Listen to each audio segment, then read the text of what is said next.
to me, leveling up is basically being able to transfer that expertise and level up the people that is around you to be better than you are. That's fantastic. That is awesome. I put you on the spot and you absolutely nailed it. All right, welcome back, everyone. We are here for another episode of Level Up, and you may have noticed by the background we are not in the shed today. So we are actually doing our first podcast over Zoom, which I'm pretty excited about. So we've got a bit of a setup here in the office, and we have a really, really special guest for you today. It's something very out of our normal, from our normal type guests, but I believe she is going to be able to deliver some very, very valuable information, whether it helps you out in the future or helps you out now or whatever, and maybe just gives you a good understanding of what's happening in the economy at the moment. So today we have Dr. Asti with us. She's the Chief Economist for PRD, so actually looks after all of PRD across Australia. So welcome aboard. Hello. Well, thank you so much for having me.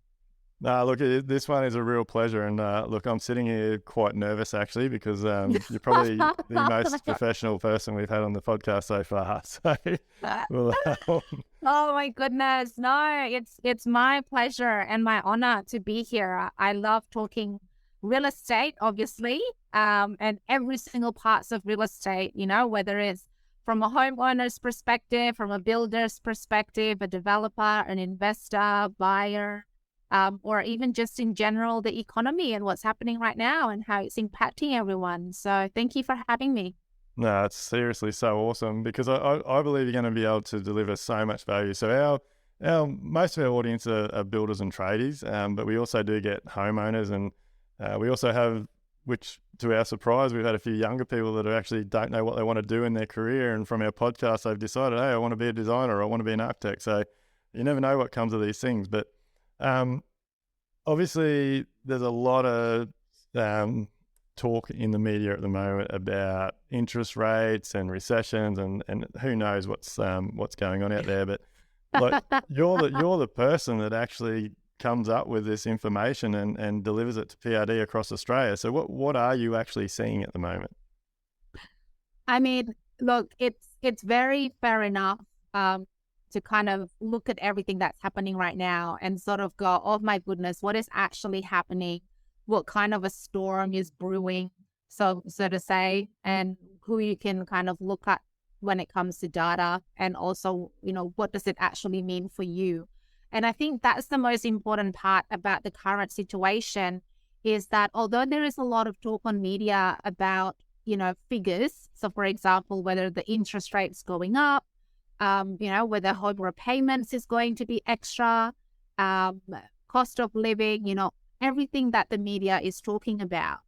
The most important part that I would always say to everyone is, yes, sometimes you read these things and it can sound very depressing, especially if you're talking about recession, you're talking about people not being able to afford their mortgage anymore, or mortgage stress, or people not being able to continue building, or people not being able to continue their renovations. It is very doom and gloom sort of thing, very kind of like, oh my God, we're about to jump off a roller coaster kind of thing. But I always think of it more as these are facts, right? They're facts, they're numbers. Yeah. They're things that happen, in terms of, yes, the cash rate, or the RBA is increasing the cash rate, maybe by 25 basis points or by 50 basis points. We don't know. That's going to happen next Tuesday. Sorry to butt in, like, for our listeners listening, what's a basis point? So a basis point is the generic sort of like percentage that the RBA would normally increase or decrease their cash rate. So they might increase it or decrease it by 25 basis points or 25% or 50 basis points, which is basically 0.5%. Yeah, so either awesome. 0.25 or 0.5%. So if, for example, the cash rate goes from, just hypothetically, from 1.5 to 1.75, then that means there's been a 0.25 or a 25 basis points. Yeah, awesome. So those numbers, many people look at them and they kind of go, oh my God, what does that mean? And, they kind of look at the media, and the media does put a sensationalist kind of spin towards it.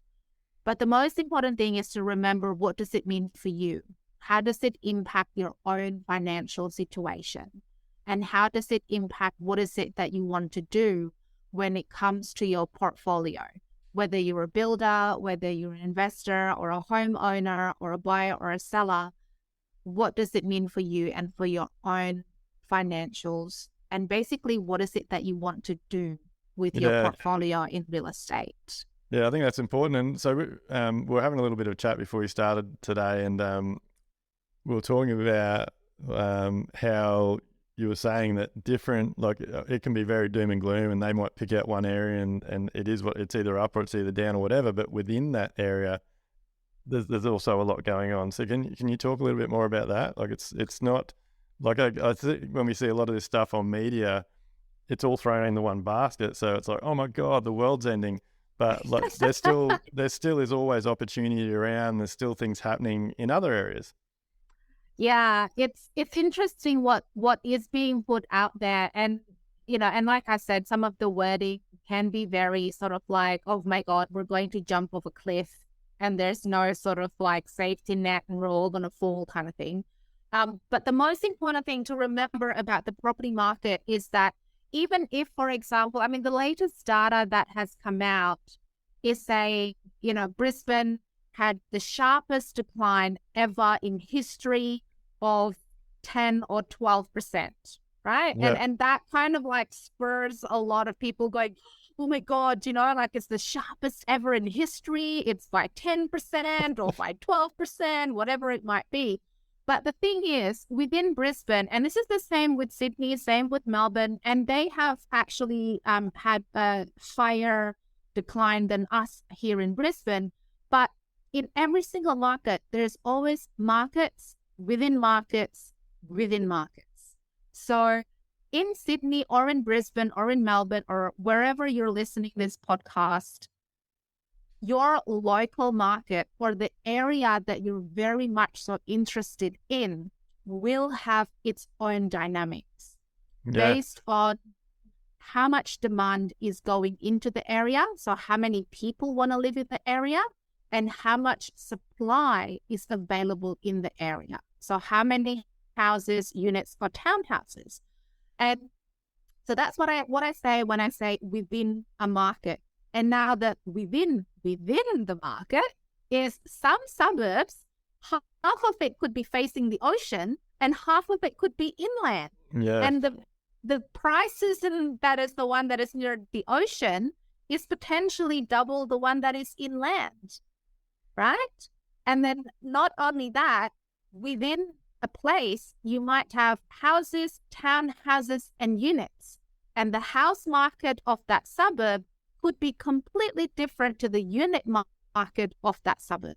And so, instead of it just kind of like that big overarching, oh my God, what's happening in Sydney, you might need to look at what's happening specifically in the unit market in Mosman, for example.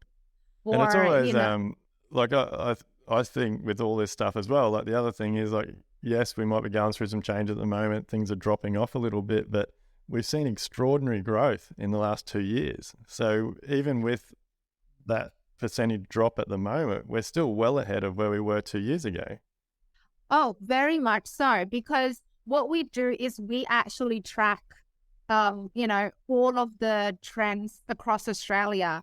And I'm one of those people who I read graphs as opposed to numbers, because numbers by itself can make it sound really, really bad or really, really good, right? I love that I love that you're into graphs. I actually did a online seminar from the States last week, and they said the exact same thing. Like if you were basing everything on a number at this point in time, it's almost worthless, because if you haven't got a graph to see the ups and downs, you don't really know where you're sitting. Exactly. And so for me, I read graphs more so than numbers, right? And for any place across Australia, what we've literally seen is like this big, massive whoosh, sort of like jump over the past 2 years. if you can imagine a roller coaster and it's literally going up that really high sort of like point to that end before it starts dropping. So if you can imagine that we've gone from like the bottom, we've climbed up the whole of that roller coaster, we're at the top, and then we've just started to come down. Yeah. So that's kind of like where we are right now. And that coming down might be 5%, it could be 10, it could be 15, depending on your local market. But you've started off from that base. And so between that base and the top, your market would have grown by 40 or 60%. Yeah. And that drop is only 5 or 10%. So 50 minus 10 is still 40%. Yeah. Yeah. You've really got to do your homework, haven't you? And your research. I love, looking at graphs. Like I'd never really thought of it until I was doing this course last week. And when they said it, I was like, you're right. Like unless you can see the whole trend over a length of time, trying to base anything on just a number at a set point in time is really, really difficult. But a lot of, I guess there's people out there that, a lot of people that follow the media. I'm not a media person. I try and avoid it, but like, it's all like they're always trying to hype something up and get people in. So in our industry, like builders, trades and things, you've really, and if it's homeowners thinking about buying or investing or whatever, you've really got to do your homework, don't you? Oh, you do. You do. And the thing is for us, we never look at just a snapshot in time. We never look on it on a month by month basis, for example, because it's very fluctuating on a month by month basis, depending on what's happening in that month. And so what we do is we would normally look at it, say, on a quarter basis. So like every 3 months, or if possible, on a 6 months or a yearly basis. So any data that we provide, or whenever I look at graphs, I tend to say to my analysts, say, can you plot this for me for the past 10 years or for the past 15 years? Yeah. Because that gives me a really good sense of, this is where the market have actually traveled from. Because at the end of the day, unless you're a property investor or a flipper who just wants to be in the market for 12 months, in and out, try and make some money, for most of us, property is a long-term game. Yeah. It's a 7 to 10 year game. And so basing that decision on what happened between December and January is, a little bit short-sighted in the sense of, you're going to be investing in this industry for a longer period of time than just 1 month or just 2 months. Yeah, definitely. Again, we touched a little bit on it before we jumped on, but you were talking, and I think this one's really interesting and definitely relates to a lot of our listeners when it comes to banks, financing, and progress draws. So obviously with like the price increases and the difficulties in the construction industry over the last couple of years, a lot of developers and homeowners are looking for alternate ways to do contracts with builders. And it can cause a lot more problems. Like I know I've seen, because banks want a standard way, don't they? Like they have their process. They want a standard list of draws. They want to be able to send their valuers out and just follow a standard process, tick the boxes. Really, over the last 2 years, like everything has changed. Like it doesn't matter what industry and what you do. So it really is about adapting. But you were touching on that you're seeing developers are finding it hard to get money as well. Yeah, for sure. And, it depends on what scale of developer that you are and, how much it is that you're asking for, of course. But for the boutique developers and the mom and dad developers, those who have maybe seen an opportunity of like a bigger plot of land and wanting to subdivide that and create 4 townhouses, for example, then it has become very much so of a challenge. Because you as the mom and dad developer or the boutique developer, you are then also relying on other people like your town planners, your architects, your contractors. If you have, appointed a building company, whoever it is that they're using in terms of suppliers. And all the banks wants to see is the contract to say, you're building 4 townhouses and it's going to cost X amount each, times 4 with a timeline of 12 months or 18 months or whatever it might be. And the first stage of the loan will be this much, the second stage, the third stage, and the fourth stage. I've literally actually experienced this myself because the second hand, but kind of first hand, because my partner bought a big sort of like long block in Newcastle and subdivided it into two and then building a granny flat and a house on it. Yeah. And so, seeing like the struggles that he went through as well with the finance situation of like trying to manage the bank's expectations. And I sit on the Queensland Residential Committee for the Property Council of Australia. So a lot of my committee members or fellow committee members are also developers and builders. And they're talking about creating a more variable contract or a more flexible contract between themselves and their clients, where for them, it's very much so communicating, hey, these are the delays, or this is how much extra it's actually going to cost if you're still wanting to go with your preferred supplier or your preferred timber or preferred, wall or your preferred tile or whatever it might be. Yeah. And then the situation is that then the client will then have to go back to their bank and go, hey, my builder or developer have given me a new quote. How can this be absorbed into the construction loan? Or my builder developer have asked for a variable in the contracts. Or what they would like to do is have a contract for the first stage, and then the second stage, and then the third stage. So it's 4 different contracts as opposed to one big contract. And, the banks are not equipped yet to be able to deal with these different ways or different innovations that the building and construction industry is doing to be able to manage expectations, to be able to deliver the products in this current situation.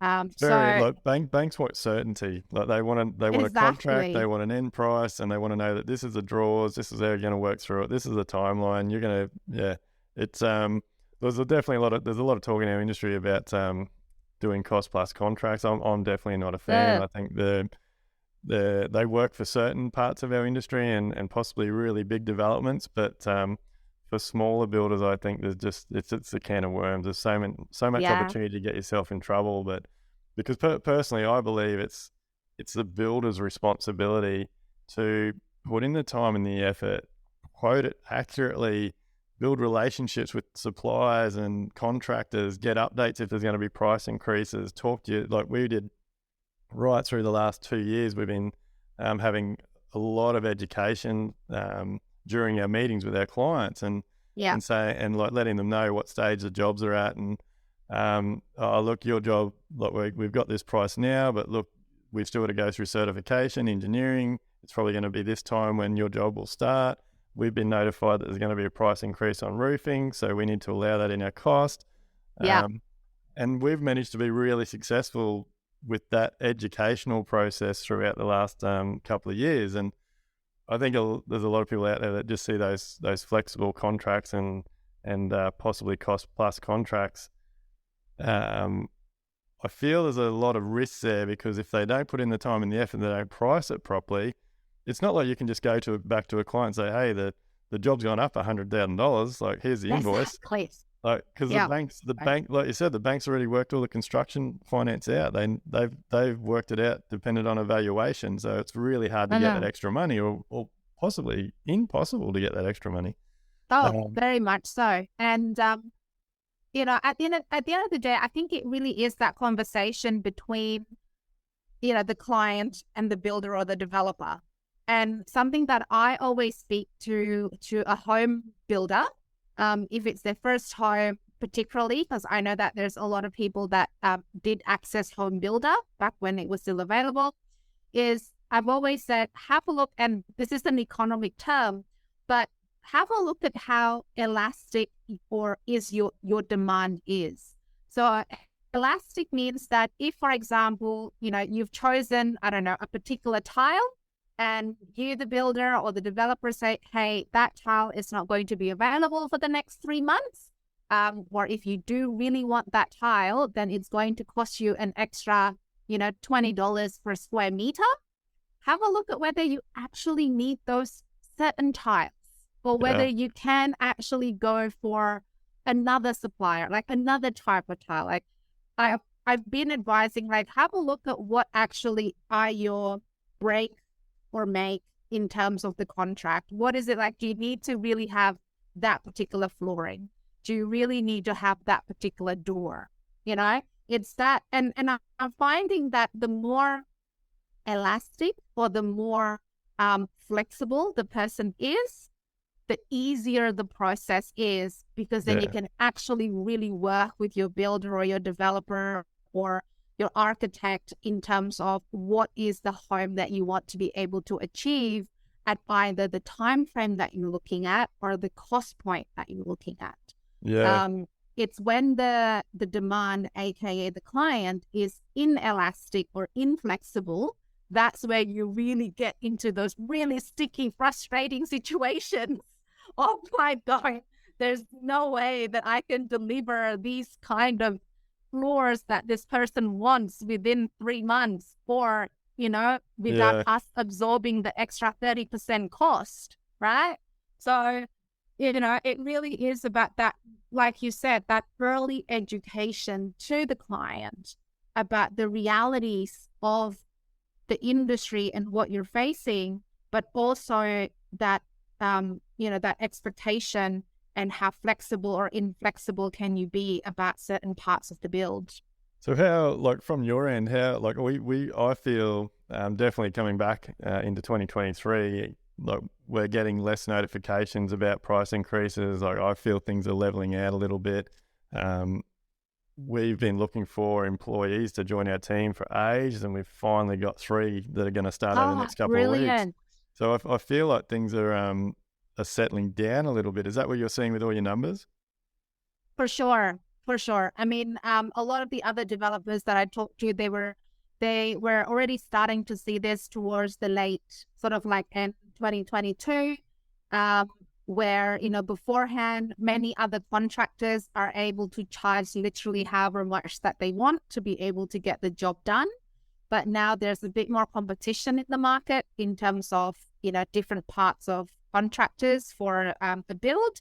And so there are, my developer friends, and the numbers that we are seeing is definitely starting to level out. So if we think about that, that roller coaster that I was talking about, there's still a little bit of a climb, but that climb is not as much as the past 12 or 18 months when literally everything was climbing, and it was climbing fast. So yeah, definitely seeing that in the numbers as well. How do you, like, I've heard a lot of stuff coming out of the States at the moment that they're seeing, like, they're saying over the next sort of maybe 5 to 10 years that, like, services, contractors, builders are going to be the next big boom, because property, like, I know Australia is very different, but a lot of people are going to choose to stay in their existing home and upgrade, do renovations, do a backyard, put a pool in, all those types of things, because the cost to move has just gotten extraordinary with all the price increases. So is that what you think, or are you seeing a bit of that in Australia? Well, see, the thing is, Australia, it's interesting though, because some people will say, oh my God, we've got so much land, but at the same time, we don't have a lot of land. You see all of these vast sort of like lands, but a lot of it is crown land. And you're seeing the blocks are getting smaller and smaller and smaller, right, for residential homes. And so people who do have that big blocks, like your 800s, your 1,000 square meters, to be able to try and replace what they currently have is pretty much almost impossible. Yeah. Or the price that they paid the first time, or a similar kind of thing. Case study is me, myself. I live in Acacia Ridge in Brisbane. I'm on an 800 square meter block. I have a 2-story house. It's 2 stories. It has 6 bedrooms and 3 bathrooms. So many people have said, how come you haven't sold that yet? Like, you could make double from what you paid. And I Yeah. said, well, yeah, I can make double. But if I want another 800 square meter block within 20 kilometers of the CBD, I'm actually going to be in a worse financial position because that money that I've made will probably only be able to make the 20 or 30% deposit. Whereas Yeah. I'm at 60% equity at the moment. Yeah. So, it's kind of like that whole, it's too costly to replace. But because I do have a big block, I can actually add a granny flat if I want to at the back of my house. Or I can renovate my kitchen, or I can add a pool, exactly like what you've just said. And making my current home my dream home is much more cost efficient than actually, trying to find that substitute. Yeah. So, there is that sense that yes, the homeowner renovation or rebuild, especially the knockdown rebuilds, for example, is going to be the next big thing, just again because of that scarcity of land. But at the same time, we do have a lot of consumer uncertainty at the moment, just with what's going on with cash rates, what's going on with cost of living. Is now the right time for me to be, rebuilding, or the right time for me to be renovating? So it's a Yeah. little bit of a seesaw, but I can see how it can definitely be the next big thing. Yeah. Because you're exactly right. Like it can, like you might have lived in your home for 10, 15 years and think about changing. Like we're seeing a lot of clients come through in this situation at the moment, and they really would like to do something. But then when they do the numbers, it is like they might make $2 million selling their current product. But to get that same thing that they want somewhere else might cost them 3.5. And so, Exactly. yeah, we're seeing them come back and talk about renovations. Like they initially come to us saying, "Oh, we want to buy a block of land, we want to build a new home."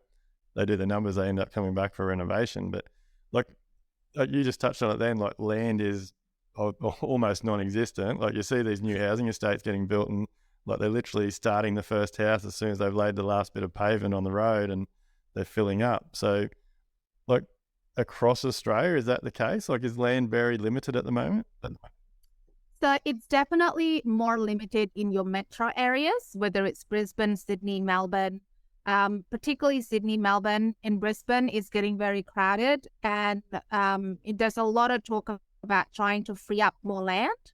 So the federal government, they have initiated like a land audit committee, and what that means is they want to try and audit and have a look at what is the land that is available, how is it being used, how is the current land being used, is there a better way for it to be used? So there are some initiatives out there, whether it's at a federal or a state government level, to try and free up some land. The thing with Australia is that a lot of our land is either Crown land, so it belongs to the Crown, so it has to go through all of this red tape to be able to be released to the public, so to speak. Yeah. Or it's natural habitat conservatory, it's like where all the koalas live and the wetlands and, all of that kind of thing. And so there's also another process to try and free up some of that land, because obviously those kind of lands come with challenges as well, right? If you are a builder wanting to build in those type of land. Well, it gets so expensive because we are such a big country. Like to expand the land that's available, like the infrastructure for sewage and power and roads and trains, like we haven't really built to expand, have we? Really well. Well, see, at the moment, the government does, whether it's state or federal, they are very much so concentrated on trying to build satellite cities, whether it's, across the states, across everywhere in Australia, is trying to recreate cities or recreate that satellite cities as so that not everyone is living in the CBD. And that's why you start to see all of these new suburbs or like these new sort of like places come up and crop up, and they become the new places to live. Well, there's places But around that people never leave. Like North Lakes, like it's got everything there. Like you could literally live in North Lakes your entire life and not have to leave. You can get medical, school, like shopping, like Hey, entertainment. North Lakes have got Costco. They're winning. They've got Costco. They don't need to go anywhere. You can just go to Costco. You can get your flowers, your meat, your, big, massive muffins and those. I love the pumpkin pie from Costco, by the way. You can get like the big, massive 1 kilo pumpkin pie, and you can get your Apple TV, you can get your Samsung, you can get your fridge, you can get everywhere. You don't need to go anywhere. All you need to go is just to Costco at North Lakes, and you're done. Yeah, so, well, that's what there's a lot of that type of thing popping up. Like they're these satellite cities, and you just do not have to leave. Not my cup of tea. I'd rather be away from people and traveling or doing something near the beach. But it's No, see, the thing is, I've considered that because my partner said that too. It's like, oh, we should get an acreage and nobody around and all this sort of stuff. And I said to him, yeah, and what about if I'm alone in the house with the baby and like a bear comes or something? Like, what am I going to do? well, I don't think there's any bears in Australia, so you're pretty right there. Yeah, I know. But, it's kind of like that sort of painting the picture of like, I can't live without anyone else around just in case, if anything happens. Yeah. But, it's, what the government is trying to do is to definitely create these. I mean, look at Springfield, for example. Like, it's almost the same as North Lakes, right? In the sense that you've got that community there. There's new schools, new colleges. Everything is actually in Springfield. You don't really have to leave. And so it's about creating and finding those bigger pieces of land. The difference between us and America is that the American system makes it kind of easier to rezone land. So if it's once industrial or mixed use or commercial or whatever it might be, it's a little bit easier, their processes, to actually be able to convert those into residential land, for example. Yeah. Do you feel like I'm not sure. I'm definitely a glass half full person, not a half empty, but like I feel definitely here in Southeast Queensland, especially with the Olympics coming, like there is just so much going on here. The government spending so much on infrastructure. Our inquiry is still really thick, and most builders I talk to is like it's still coming in nice and hard. So, very much so. Is that what you're seeing in your numbers? Like, is Queensland performing a lot better than what you're seeing in other states? Well, so it definitely is. Even the latest report for Commonwealth Bank basically puts Queensland as the number one economy across all of the states in Australia. And most of that is because during COVID, we had such a surge in migration. Like our population growth went crazy, 40% up, whereas in other states, it declined very sharply. So we've had that massive increase in people coming into our part of the country. We've got international students back. I looked at the numbers the other day, and we're at 81% of what we would normally get in terms of international students. Yeah, right. So pre-COVID, we would normally get about 750,000 a year. And right now we're and last year we closed at about 650. So we're not too far off from that pre-COVID sort of like time. And so we are getting a lot more people coming into our country and our state as well, and in particular Brisbane. And we're still getting a lot of requests or a lot of demand from interstaters, because even though our prices have gone up, and for us, the locals, we might think, oh my goodness, I can never afford this. It's still very much so affordable when compared to Sydney and Melbourne. Yeah. And our real estate as a country, as much as we say, oh my goodness, and it's absolutely true, it's become unaffordable for us. On the world stage, I compared the numbers with the other G10 countries the other day. We're actually still more affordable compared to compared to Japan, compared to Germany, compared to the UK, compared to the US. to Canada, we're still more affordable than them. So our amazing city of Brisbane is still half price or maybe even a third of Beijing, New York, London, Paris. And so, they still look at our real estate as very much so more affordable with bigger land and more bang for buck. And it's the best place in the world. It's the best place in the world, the way that we handled COVID. So, yeah. It's all of these things kind of like piling on top of each other to create that really big demand. And at the end of the day, at the moment, when it comes to what your family needs or what you need as a person in terms of your real estate needs, you might not be able to find whatever it is that you're looking for in the market. And so that's when you start to build. And so, yeah, to me, it doesn't really surprise me when people say, oh, I've still got a lot of demand. There's still demand there. People are still inquiring about a build. It's not surprising to me at all, because at the end of the day as well, there is already an understanding from everything that we know that the build might be more expensive at the moment, or that there might be more delays.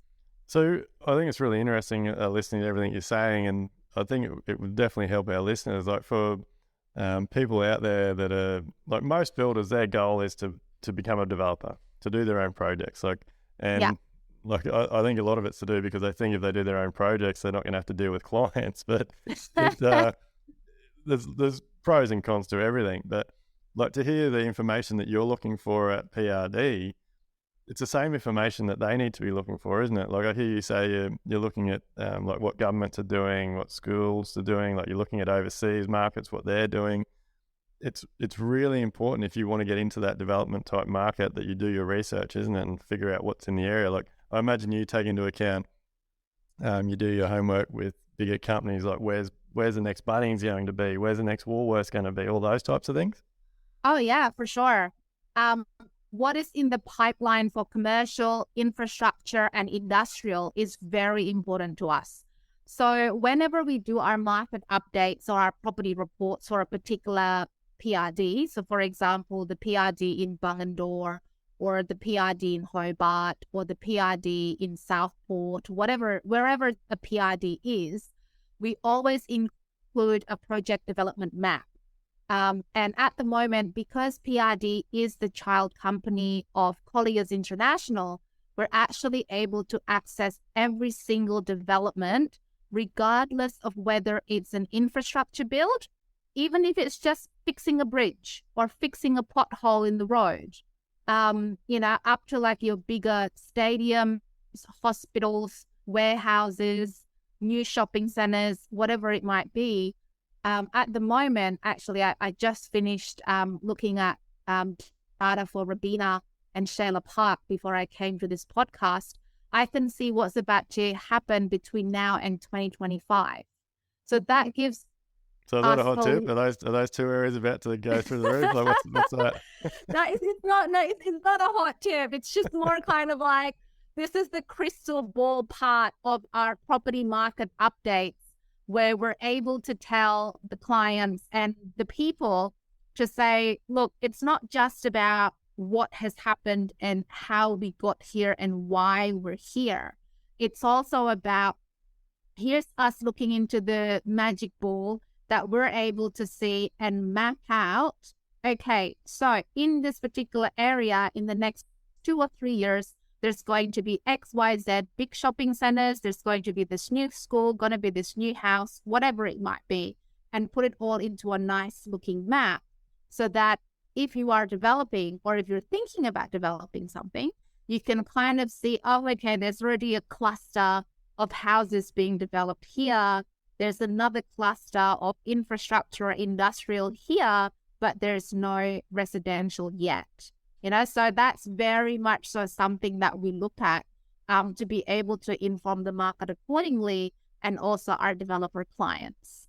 Yeah, awesome. So do you, like, I'm still blown away that you look after it all across Australia. So like you, what's PRD? You got 110, 120 branches? Yeah, we've just got a little bit over 100.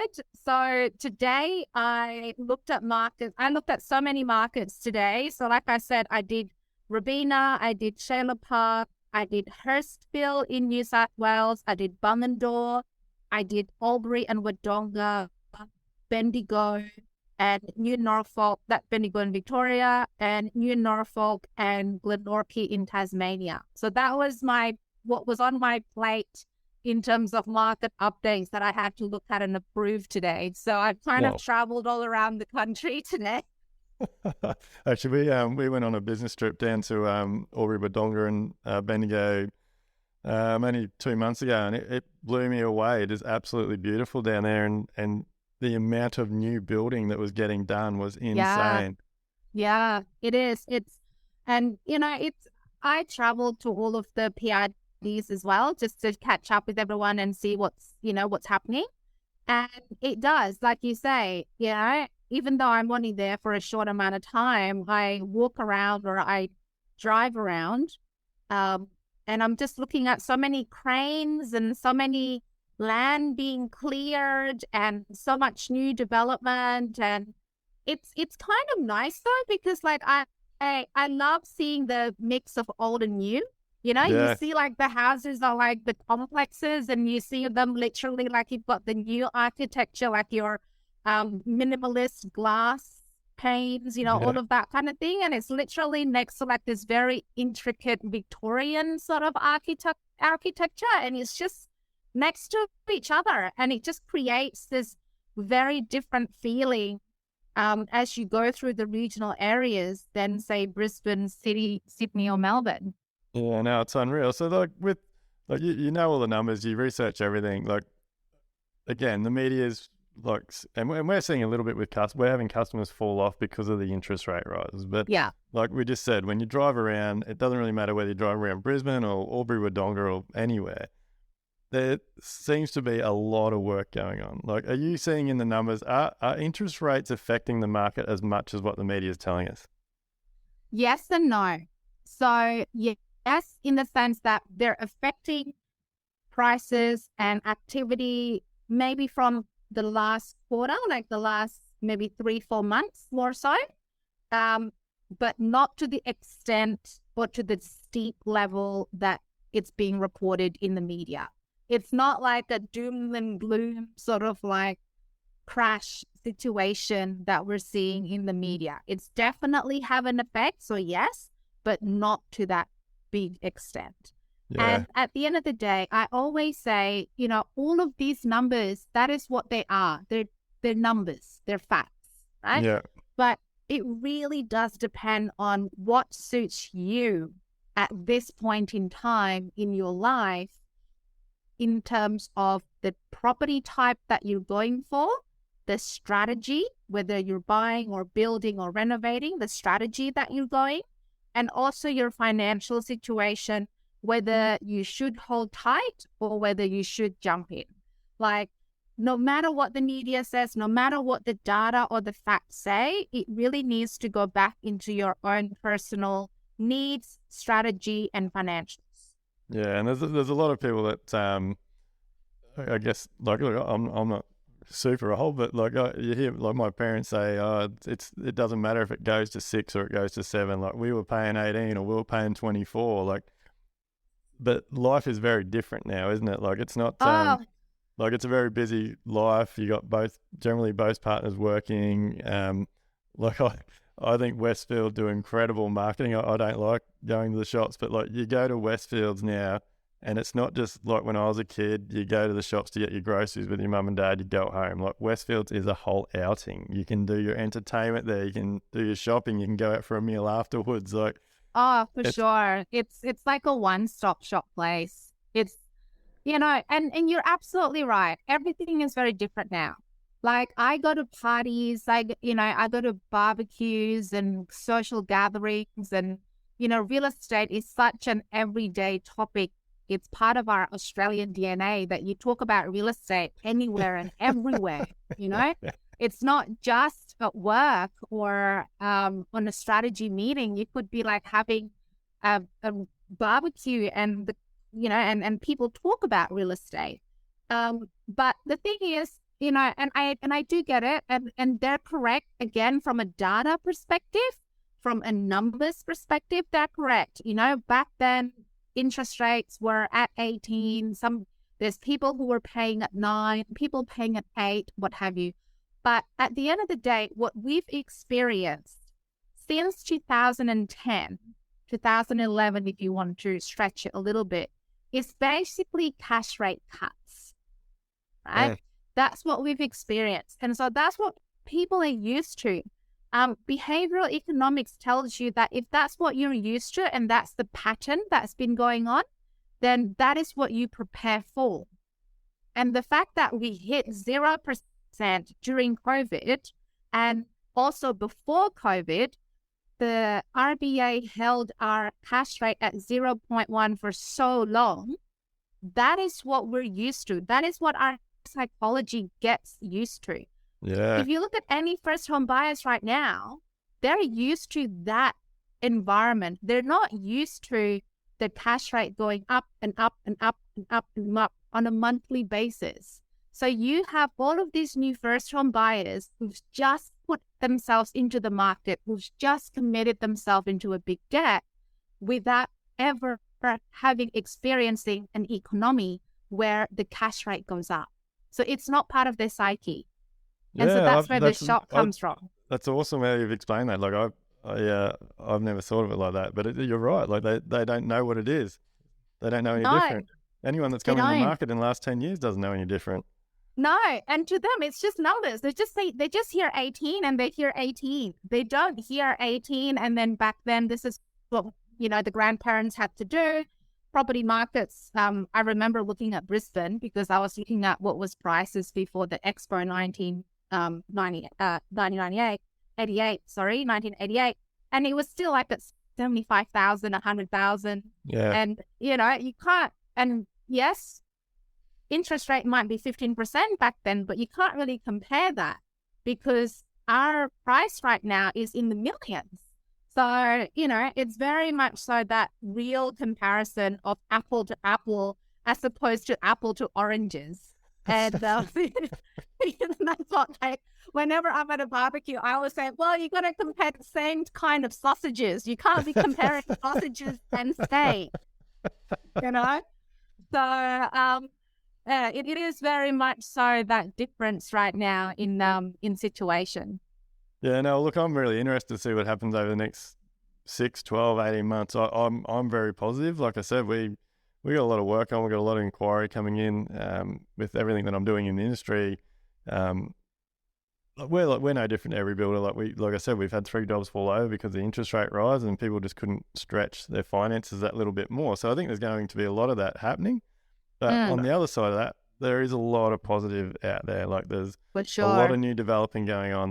There is land coming available. It's just going to be, I guess, first in, best dressed. But for me, the other thing that's exciting about this year is that like materials and things, we have seen them level off. So I don't think, and I'm not sure if you do this sort of data, but I don't see the cost of building skyrocketing like it has in the last it's gone up over the last 2 years, but the last 8 months of last year or even 6 months, like it just took off.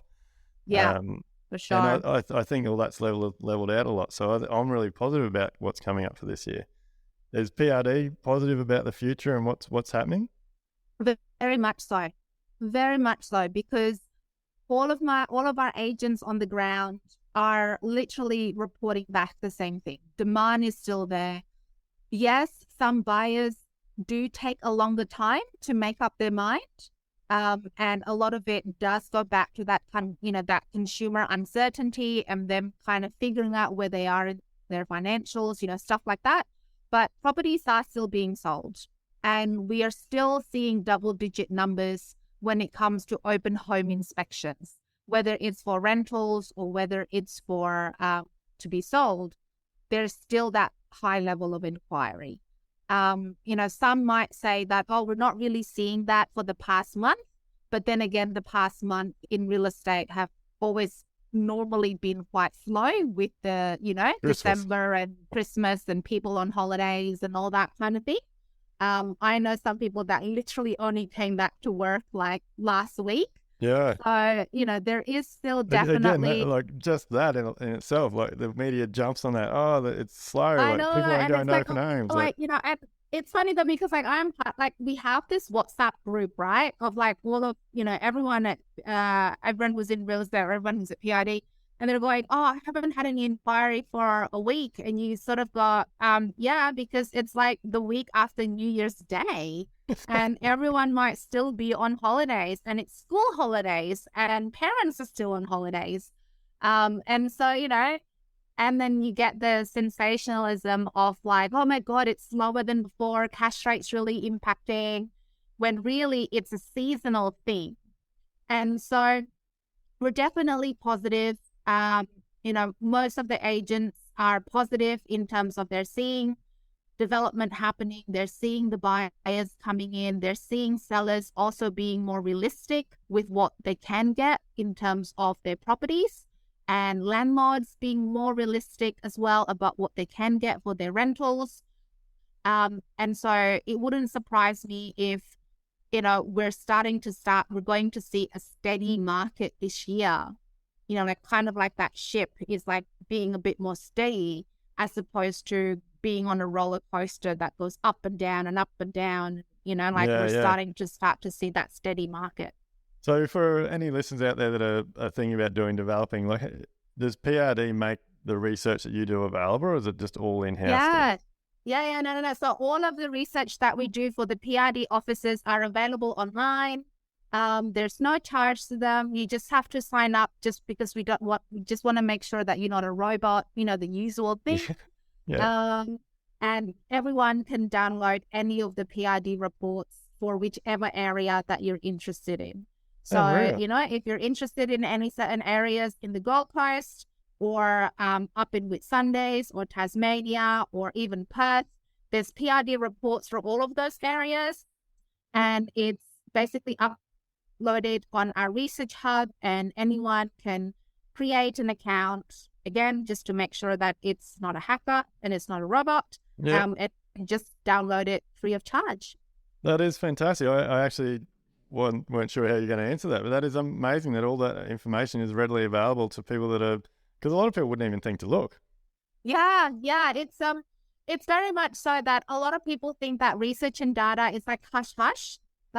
Whereas for me, it's more like, look, information is out there for everyone. Like we want to help everyone that is in the real estate community. Of course, if someone wants us to do a specific report for them, like for example, Lendlease is our client, the GTP group is our client. If they want to do a special report just for them based on what they need, then it is a research consultancy cost basis. But if anyone is looking for information about, what's happening in particular markets, what sort of developments that we know of, like I said, that's normally the part that is really important, is knowing what's about to come to the market. And at the moment, we can see all the way up to 2025, 2026. Then a lot of people just download the property market updates and, have a bit of a read. That PRD website, like is there a website address? Yeah, so if you just Google PRD research, it should literally link you up to our research hub, and you'll be able to search based on the area that you're interested in. Yeah, that is unbelievable. So look, you've given so much value today. Like, just to before we wrap it up, I'm really interested. How did you get into this industry? Like, how did you get into what you're doing? Is it a passion? Did you always know what you wanted to do? Like, because you seem very, very good at it. Like you're and look, don't take this the wrong way, but a lot of people that I've met that are really into their numbers and things, like accountants and stuff, you're really bubbly. Like, you're a joy to talk to. So that's awesome. Well, I am actually an academic in my past life. I still am. I still lecture for the Queensland University of Technology.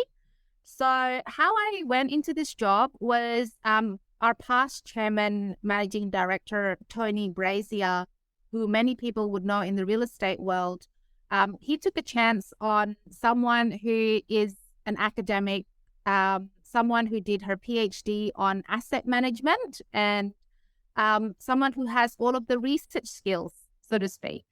So I've been in the real estate industry for the past 8-9 years. And as a researcher, what Tony wanted was the research skills as opposed to the real estate, kind of like experience. Because sometimes when you've been in real estate for a long time, then how you do research is a bit biased or a bit tainted, so to speak, with, what you've been selling on the market or, any of those sort of like experiences. But for someone who's very strong in their research abilities, I always like to think myself as someone's soft skills is like water. So my research abilities is like water.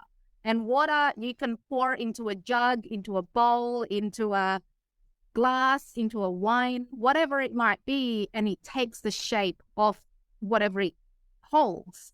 And so that's where it is now. My research skill, my water, is being held by the real estate bowl.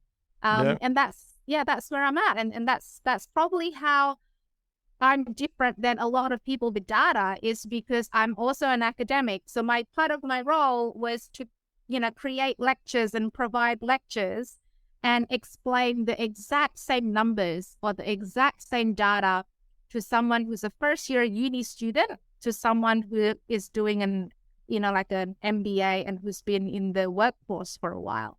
And you kind of have to figure out how to deliver the same thing, but in two different ways, so the person can get it and the light bulb comes on. And because I am used to being around students, maybe it helps that I'm a dancer as well. I dance ballroom and I dance Latin. It keeps me young. It keeps me within the youth kind of thing. All of that pulled into one creates like this researcher who is very serious about data, but talks like this. Look, it's been an absolute pleasure. And look, so another big thing, and like the reason we started this podcast and everything, this journey that I'm on to help a lot of people, it's about educating people to be open-minded and try new things and educate yourself, because and I love the fact that you just touched on communication and that you communicate with so many different types of people. Like, I think a lot of my industry fall over because of our lack of communication. We're builders, we're tradies. We're not taught to sit in front of a client and educate them and talk to them. Even the lingo we use, like you talk very differently on a job site to what you do to, or you should do, to a client, but a lot of builders don't. They're taught the same. So the client has no idea what they're talking about. But, like, communication is such a powerful tool, not just talking, but also listening. Of course. And I think a lot of it gets lost. But look, we'll wrap it up today. It's been absolutely fantastic having you on Level Up. Before we go, I'd just like to ask you, what does level up mean to you? Leveling up? Yeah. Oh, my goodness. You ask the hardest questions, don't you? Well, we've just started doing this, so we want every guest to have a bit of a think about, like, I'm trying to level up my industry. Like, what does level up mean to you? See, for me, leveling up doesn't necessarily, because a lot of people will say that level up always mean that you always have to level up in your workspace, right? Like, as in leveling up your industry or your job or whatever it might be. But for me, leveling up goes deeper than that. I think for me, leveling up is being able to get to a point where you can transfer your knowledge, where you know what you're doing, you know how to do things, but you're actually able to transfer that knowledge and to transfer that expertise to someone else. So, one of the things that I believe in my leadership style is that if my juniors, so my staff, my junior analysts, basically the people underneath me, if they can surpass me, then that means I've done my job. That's awesome. To me, leveling up is basically being able to transfer that expertise and level up the people that is around you to be better than you are. That's fantastic. That is awesome. I put you on the spot and you absolutely nailed it. So, look, thanks so much for being on today. Really, really appreciate it. And look, I'm sure we're going to catch up at one of Amanda's events. So, thanks so much. Of course. Thank you so much for having me. Talk to you later. Thank you.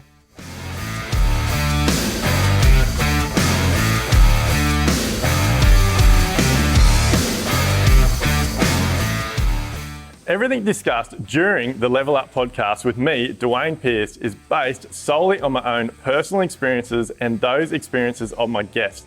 The information, opinions, and recommendations presented in this podcast are for general information only, and any reliance on the information provided in this podcast is done at your own risk.